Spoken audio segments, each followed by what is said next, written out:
Good evening. Today's discussion on the religions in South Africa comes from a text that I wrote in 2008 when I first started teaching religions in the SADC regions, religions in South Africa at Stellenbosch University.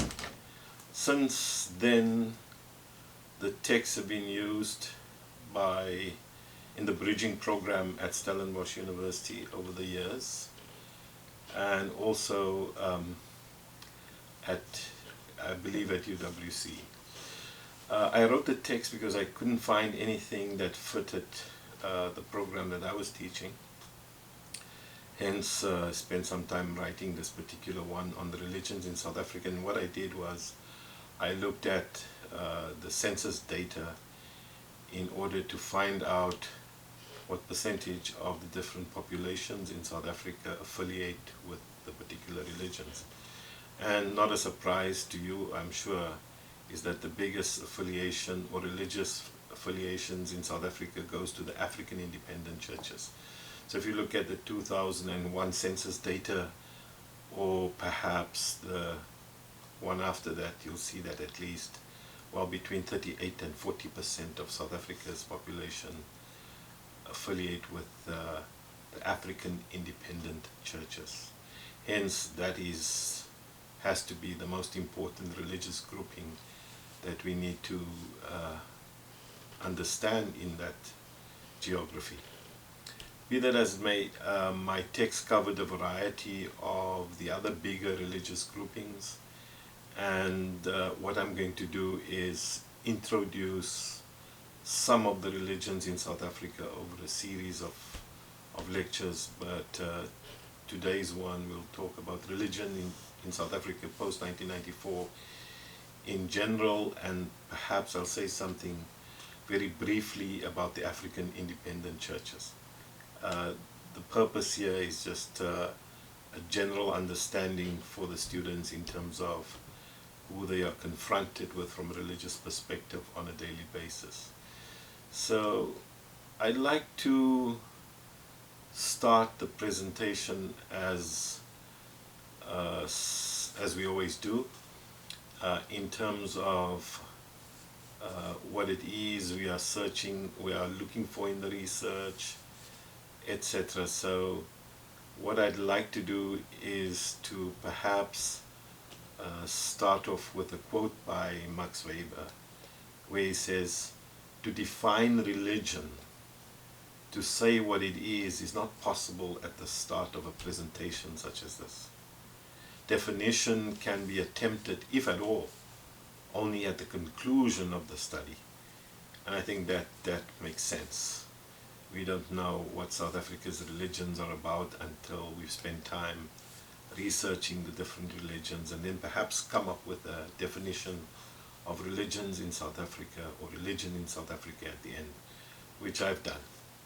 So let's start off then. To define religion in South Africa, a country with 11 official languages and approximately 4,000 African independent churches, is not possible at this early stage, taking my cue from Max Weber's quote. In post-apartheid South Africa, a more expansive characterization of religion is employed, including the expressions displayed by the thousands of African independent churches. This once largely overlooked group, according to the 2001 census, account for roughly 37% of the total population surveyed. The impact of these African independent churches on our now more inclusive society thus demands some serious attention. However, the dynamics of religious participation in South African society is yet again in flux as thousands of immigrants of various religious persuasions cross our borders on a daily basis. Now, we've seen hundreds of thousands, if not maybe between 1 and 2 million Zimbabweans in South Africa now, and they bring with them also forms of religiosities. And in the ones that I've studied in South Africa, for example, the Johann Mashowe Church is very prominent in the Western Cape these days, with tens of thousands of members attending these African independent churches that have migrated across the border into South Africa. It's not uncommon for South Africans to now treat the Shona language as one of the, maybe the 12th official language in South Africa. Very beautiful language. Masquera say, Tasquera Masquera, Makati Jwenyu, Tripo Jwenyu Magadio. But I'll speak to you in Shona next time.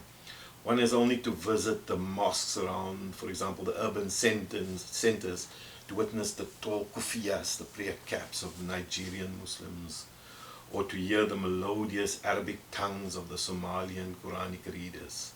What are we saying here? There are also other Muslims that have crossed into South Africa. It's no longer just the Cape Malay version in the Western Cape, or the Deobandi forms in the Eastern Cape, etc. So this new religious dynamism raises the following questions. What contributes to these observable changes in religious participation, affiliation, and expression? Where are the lines of distinction between the secular and the sacred being drawn? And by what social powers and authorities? Now, we know the apartheid government, which reigned from 1948 to 1994, claimed legitimacy on the basis of Christian nationalism. These Christian nationalists, mostly Protestants, conflated religion and politics in order to rationalize economic and racial hegemony over the other ethnicities of the country. As is often the case with human history and religion, and also observable in the variant of the monotheistic strain, as soon as the state lends support to a religion, it flowers. South Africa was and is no different. The Dutch landed at the Cape in 1652 and brought with them a potent form of Protestantism that espoused the Calvinistic ideas of predestination and signs of election. Even the German Lutherans that came along as fellow shipmates were limited through legal restrictions by the Dutch in their ritual and doctrine. The Catholics, on the other hand, given the repressive nature of the edicts passed in Europe at the time, like the revocation of the Edict of Nantes in 1685, were totally banned from public religious practice and space in Protestant South Africa. The indigenous Africans like the Khoi and San and slaves were also not considered fully human yet. Furthermore, all institutions were very much under the sacred canopy of the church, and state had to comply. And in this case, the Dutch Reformed Church. The strong Dutch Calvinist religion alliance would maintain power throughout the 17th and 18th century. As far as the heathen were concerned, missionizing amongst these people of color was forbidden at first by both state and religion, as the notion of predestination accounted for white people only. In other words, if God wanted Khoisan to be Christian, he would have made them, let me rather say, she would have made them so. The lack of election was thus an act of God that humankind had no control over. The coming of the British in the early 19th century upset the white religious worldview of the Afrikaners, as the liberal leanings at the new British polity brought witness the freedom of slaves. Large-scale missionary agendas that included the competition between Brit and Boer for colored souls, oftentimes in order to win the favor of labor. The Christianizing agenda that the missionaries and the new British state imported and supported also brought some religious relief for the slaves of Islamic persuasion, for example. For the first time under the new liberal British legislation in the early 1800s, the Muslims of Cape Town were allowed to erect a place of public worship at the Cape, almost 150 years after their arrival. Perhaps here lies the key as to why Islam was allowed to grow amongst the Freya Swart, the free blacks. It was easy for the Muslims to invite people of color into the fold of Islam, especially during the 1700s, as the Christians, mainly white, gave very little support to people of color. As mentioned earlier, the notions of predestinations and signs of election precluded missionization by the Dutch State Calvinist Religion Alliance. Islam at the Cape at that time was a religion of the heathen, people of color, and enjoyed relative freedom amongst the local non-elect slave community. Georg Schmidt, the Moravian missionary, attempted to spread the Christian gospel amongst the heathen as early as 1737. He too collided with the ruling religio-political doctrine that was promptly parceled out of the country 7 years later, in 1744. The Moravians would only be allowed back 48 years later, in 1793.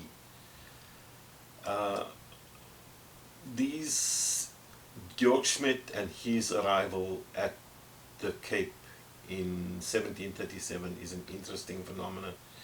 I've done some research, spent some time with, not a lot of time, but some time with Dr. Bali in Genadendal, looking through the archives. I was very keen to find out a little bit more about Georg Schmidt, since he was of interest to me in that the Moravian Church is one of the only Protestant formations that promotes a doctrine opposite to this notion of predestination. Hence I spent some time studying Georg Schmidt, and more importantly the documents and the letters written by Count von Zinzendorf to Georg Schmidt directly. Very interesting history. And then also, of course, the famous text, I think it's called Das Tagebuch und Briefe von Georg Schmidt in German, which is available in South Africa. You can read it. But in there it shows Georg Schmidt's mission to the Cape and what a difficult time he had in the beginning, and how he had to construct his missionizing agenda out on the outskirts with the people of color. So you could say Georg Schmidt was the first missionary to people of color in South Africa in that sense. So the geographical distance between the whites and the blacks put Christianity out of immediate reach in the early period for the blacks, or perhaps more correctly, put the blacks out of missionary reach until later in the 1800s. We know during the 1800s, early 1800s, the Cape and South Africa becomes the most missionized geography in the world. Every missionary movement comes to, almost every major missionary movement in the world finds its way to Cape Town in order to save the souls of the heathen colored. From the Berlinish Missionary Society to the London Missionary Society and so on, the Rhenish, etc., etc. So South Africa becomes a favorite destination for missionaries in the early period. Even then, the blacks were invited into Christianity as second-class citizens. The missionary schools that were erected in the first half of the 1800s had much to do with the introduction of Christianity to blacks. However, a latent response to this missionizing zeal was the building of a black elite that would form the bedrock, believe it or not, of the future ANC. Others among these elites would form the African independent churches that are now so ubiquitous within our townships and squatter camps. It is also the purpose of my research to argue that the lack of opportunity within the institutions of white Christianity forced the African bishops and priests to routinize their charisma within their own churches. But returning to the British and the Afrikaner would not allow the British to impose its will on them entirely. In 1836, huge numbers of Afrikaners moved inland in search of new land and self-determination. We know that as the Great Trek. Here again, the nature of the Afrikaner state changed due to the political divisiveness, the isolation and insular nature that the Voortrekkers imposed upon themselves spawned the beginnings of two new versions of Afrikaner Calvinism. These Voortrekkers saw themselves as distinct from the Afrikaner religion at the Cape and was willing to fight for the maintenance of that distinction. The ensuing wars between the British and the Boers melded the Afrikaners more permanently into what they would like to call a folk, a nation. In the end, the British were forced to form an alliance with the Voortrekker Afrikaners in order to continue a growing economic agenda, mostly due to the discovery of huge mining deposits, gold and diamonds. It was through this alliance that Afrikaner Calvinism was eventually able to win the state and control the public domain of sacred versus profane after 1948. Throughout this period of battle for state, the blacks and their religions were overlooked. Or to state it differently, their religion remained impotent outside the confines of official state sanction.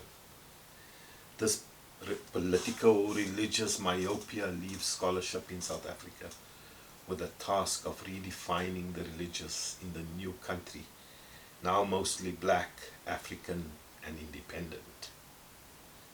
Post-1994 ushered in an era of democratic thinking, including religious liberalism, multiculturalism, ideas of secularization, globalization, and freedom that was up until then largely unknown to the populace.